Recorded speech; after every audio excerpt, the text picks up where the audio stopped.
Pradžioje Dievas sutvėrė dangų ir žemę. Žemė buvo be pavidalo ir tuščia, tamsa gaubė gelmes ir Dievo dvasia sklandė virš vandenų. Dievas tarė, tai atsiranda šviesa. Ir atsirado šviesa. Dievas buvo šviesa patenkintas ir Dievas atskyrė šviesą nuo tamsos. Dievas pavadino šviesą diena, o tamsą naktimi. Tai buvo vakaras ir rytas, pirmoji diena. Dievas tarė, tai atsiranda tvirtuma tarpe vandenų ir ryte atskiria vandenis nuo vandenų. Dievas sukūrė erdvę ir atskyrė vandenis, kurie buvo po erdvė, nuo vandenų, kurie buvo virš erdvės. Ir taip įvyko. Dievas pavadino erdvę dangumi. Tai buvo vakaras ir rytas, antroji diena. Dievas tarė, te susirenka vandenis, kurie yra po dangumi, į vieną vietą ir pasirodo sausuma. Dievas pavadino sausumą žeme, o vandenų samplūdį jūromis. Dievas matė, kad tai buvo gera. Dievas tarė, tegul žemė išaugino žolę, augalus duodančius sėklą ir vaismedžius, nešančius vaisių pagal jų rūšį. Ir taip įvyko. Žemė išaugino žolę, augalus duodančius sėklą pagal jų rūšį ir medžius, nešančius vaisių pagal jų rūšį, kuriuose yra jų sėkla. Dievas matė, kad tai buvo gera. Tai buvo vakaras ir rytas, trečioji diena.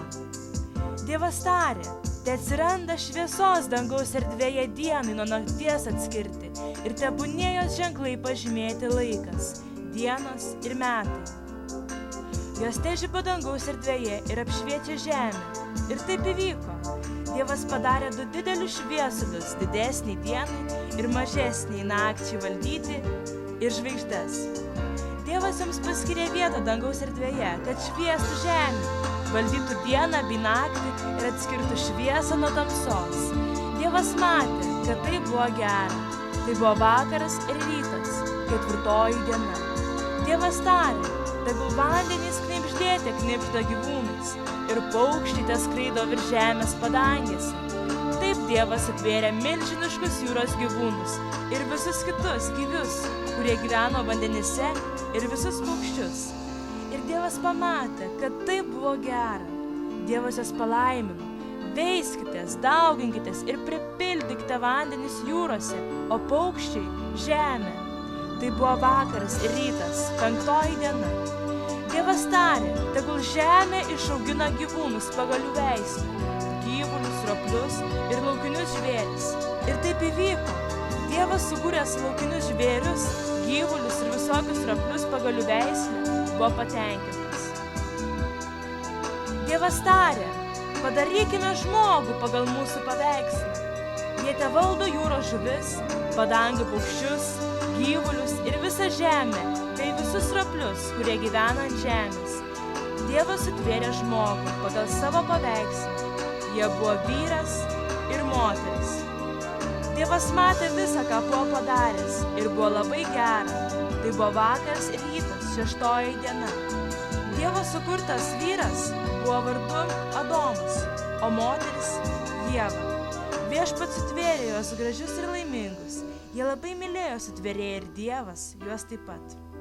Viešpats atidavė jiems visus sutvertus gyvius, kad rūpintųsi jais, palaiminęs Adomą ir Ievą. Viešpats Dievas sukūrė sodą Edene, rytuose, ir ten įleido žmogų, kurį buvo sutvėręs.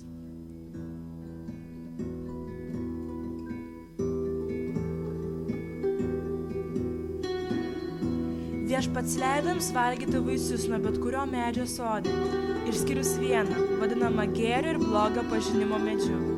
Dievas pasakė, kad jeigu jie nepaklausysi, tai mirsi. Bet Šėtonas, Dievo ir žmonių priešas, norėjo pražudyti Adomą ir Ievą. Sykį jis pasivertęs angimi, gyvate, prišliaužė prie Ievos ir paklausė, ar tikrai Dievas pasakė, nevalgykit ne nuo vieno medžio rojuje? Ieva atsakė, visų medžių vaisius galim valgyti, tik vaisių nuo to medžio, kuris auga vidury rojaus, Dievas mums neleido valgyti, kad nenumirtume. Tada angis, trokšdama pasėti Ievos širdyje abejonę Dievo meilės nuoširdumu, ėmė ją apgaudinėti sakydama, nemirsite, Dievas žino, kad tą dieną, kurią valgysite nuo jo, atsivers jūsų akis ir jūs tapsite kaip Dievas, pažinsite gerą ir piktą.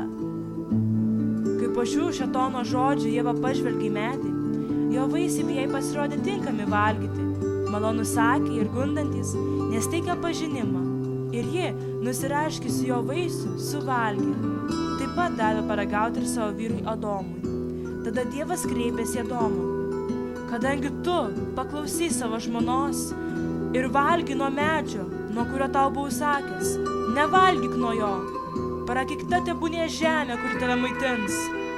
Vargdamas turėsi maitintis visą savo gyvenimą, erškėčius ir usnis jie augins tau, ir tu valgysi laukinius augalus, valgysi prakaitų išdirbtą duoną, iki sugrįžti į žemę, iš kurios esi imtas. Esi dulkė ir į dulkę pavirsi. Paskui viešpats išvarė Adomą ir Ievą iš nuostabiojo sodo, ir daugiau jiedu nebegalėjo į jį sugrįžti.